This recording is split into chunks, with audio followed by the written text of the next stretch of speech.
Hello and welcome back to the podcast. So if you're new here, this is a calm space in the middle of a very noisy internet.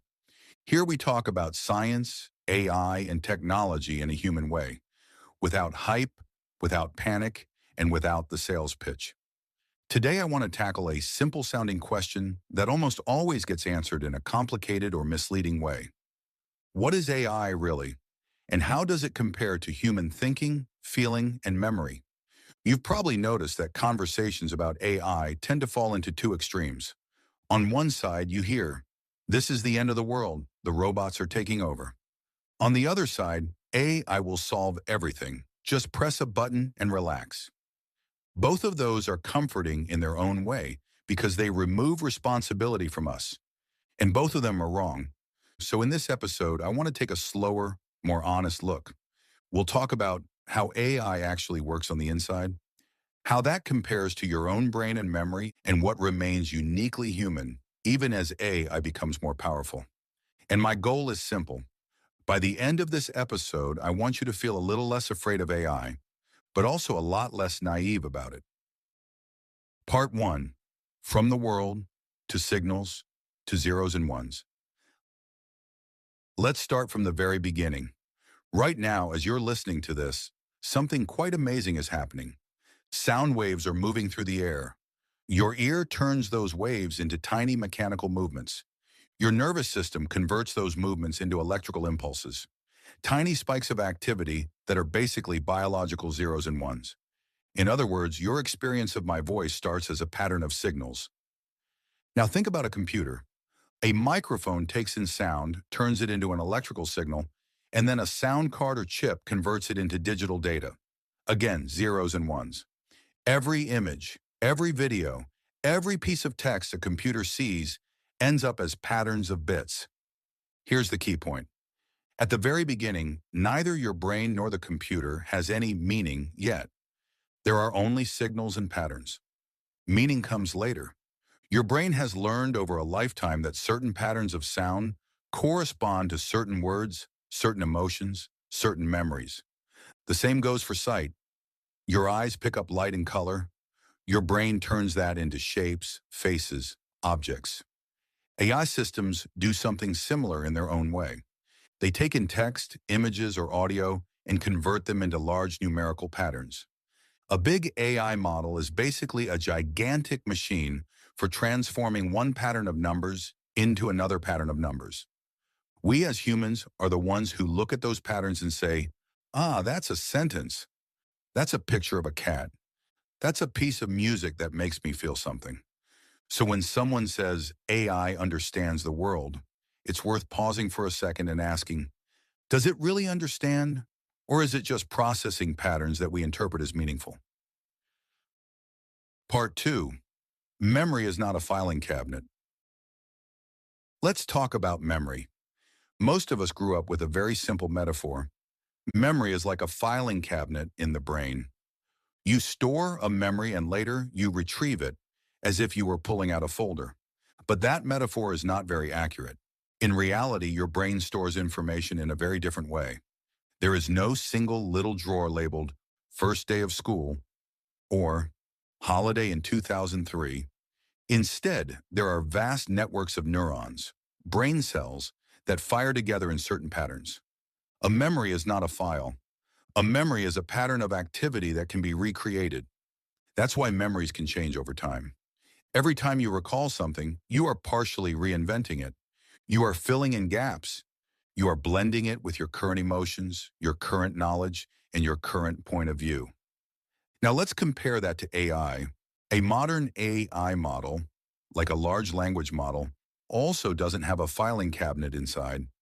There is no internal folder with the title, How Photosynthesis Works, or a special drawer that says, here is the perfect email answer. Instead, the model has millions or billions of parameters, numbers that describe how strongly different parts of the model influence each other. When the model remembers something, it doesn't pull a sentence from a storage box. It reconstructs an answer on the fly. By activating patterns it has learned from all the data it was trained on.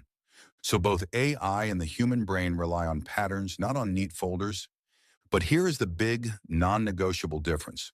When you remember something, that pattern is tied to a life, to your body, your emotions, your personal history, your relationships, your values. When an AI model remembers something, it is tied only to statistics. How often words and ideas occurred together in the data it saw.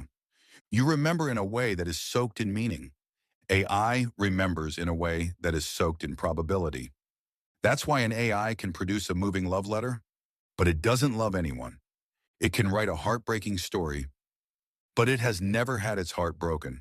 The feeling happens in you when you read or hear it, not in the machine. Part 3. More data, more power, but still no soul. Another thing people often misunderstand is scale. Your brain has roughly 86 billion neurons. Each neuron can connect to thousands of others. It's an insanely complex network. Modern AI models are also huge, but in a different way. They have billions of parameters and are trained on enormous amounts of data: books, articles, websites, code, images, videos. Something interesting happens when systems get that large. Quantity turns into a new quality. A very small AI system can do only simple things: correct a spelling mistake, predict the next letter or word, recognize a very basic pattern. But when these systems grow larger and larger, they start doing things that feel more intelligent. They can translate between languages, summarize long text, write code, answer complex questions, generate believable images, audio or video. It's tempting to say, if it behaves like it's thinking, then it must be thinking like a human. But that's not quite right. What we're seeing is not a human mind hiding in silicon. What we're seeing is pattern processing at a scale humans never had before. That scale gives AI real power. It can genuinely support us in work, learning, creativity, research, and more. But power and personhood are not the same thing. A hammer has power. Electricity has power. A jet engine has power. We don't confuse any of those with a human being. AI, at its core, is still a tool, an extraordinary, complicated, and sometimes unpredictable tool, but a tool nonetheless. Part 4. AI answers are not truth. They are probability. Now we get to one of the most important points, especially if you use AI for information. When you ask an AI system a question, what actually happens? It does not look up a fact in a little internal Wikipedia. It does not check a database called the truth. Instead, it does something like this. It looks at your question and turns it into numbers. It activates patterns based on what it learned from its training data. Then it predicts the most likely next word, given everything it has seen, and the next word after that, and the next, until it has formed a whole answer. So an AI answer is basically, here is a sequence of words that, in my internal statistical world, looks like a good answer to your question. Sometimes that is extremely useful and accurate. Sometimes it is beautifully phrased nonsense. This is why I can hallucinate, inventing books that don't exist, references that were never written, or facts that are simply wrong. It's not lying in the human sense because it doesn't know it's wrong. It is just confidently predicting a pattern that looks right. This is where your human mind comes in. You have judgment, intuition, the ability to say, wait, that doesn't sound right, and the ability to verify information against reality. A healthy way to relate to AI is this. This is a smart suggestion engine, not an oracle. It gives you ideas, drafts, explanations, and starting points. Then you, with your experience, your values, and your critical thinking, decide what to keep, what to change, and what to reject. Part 5. The human role. Questions, meaning, and responsibility. There is one more layer here that I think is crucial, especially for people in their 40s, 50s, and beyond, who have lived through several tech revolutions already. It's very easy for organizations, companies, and even governments to say, AI decided. The algorithm decided. The system chose this outcome. But let's be very clear. A human chooses which data to use to train a model. A human chooses which model to use in a given context. A human chooses what question to ask the system. A human chooses how much trust to put in the answer. A human chooses what action to take based on that answer.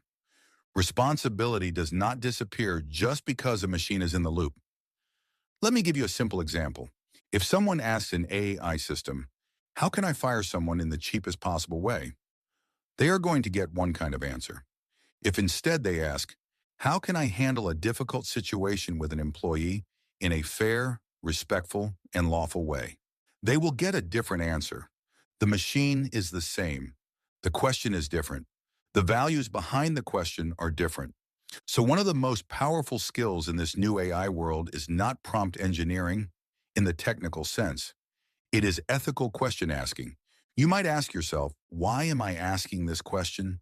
Who could be affected by the answer? What values am I bringing into this decision? What is my responsibility here? If we treat AI as an all-knowing authority, we are giving up our own responsibility. If we treat AI as a powerful, fallible tool, we keep that responsibility where it belongs, with human beings. Part 6, Living with AI with a Clear Head and a Steady Heart. So let's pull all of this together. Everything starts as a signal. Both your brain and a computer receive signals and transform them into patterns. Meaning doesn't live in the signal. Meaning lives in how we interpret it. Memory is patterns, not folders. You don't have a filing cabinet in your head and AI doesn't have one inside its model. Both of you recreate patterns on the fly, but your patterns are grounded in life and feeling. AI's patterns are grounded in statistics. Scale gives AI real power, but not a soul. Big models can do astonishing things. They can help us, surprise us, and sometimes scare us. But capability is not consciousness. Power is not personhood. AI answers are probabilities, not absolute truths. They can be incredibly helpful or confidently wrong. That's why your critical thinking is not optional. It's essential. Responsibility stays human. We choose the questions, the tools, the interpretation, and the actions. AI does not carry moral responsibility. We do. If you're listening to this and you're tired of AI hype, the miracles on one side and the doomsday on the other, I want to offer you this perspective. You don't have to worship AI. You don't have to fear it like a monster under the bed.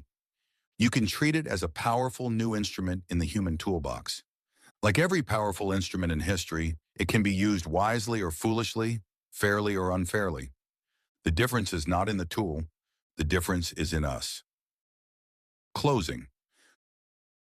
So next time you use an AI system, whether it's to draft an email, plan a trip, generate an image, or explore an idea, try this little mental checklist. Do I understand that this is pattern prediction, not magic? Am I clear about what I'm asking and why? Am I ready to check the answer and take responsibility for the final decision? If you can say yes to those, then you are already ahead of most people in how you relate to AI. Thank you for spending this time with me. If this episode helped you see AI a bit more clearly, less as a mysterious black box and more as a powerful but limited tool, consider sharing it with someone who feels overwhelmed by all the news and noise. And if you'd like more calm, critical, human-centered conversations about science, AI, and technology, you're very welcome to follow the channel and join me in future episodes. Until next time, keep your head clear, your heart steady, and remember, I can process patterns, but only you can decide what truly matters.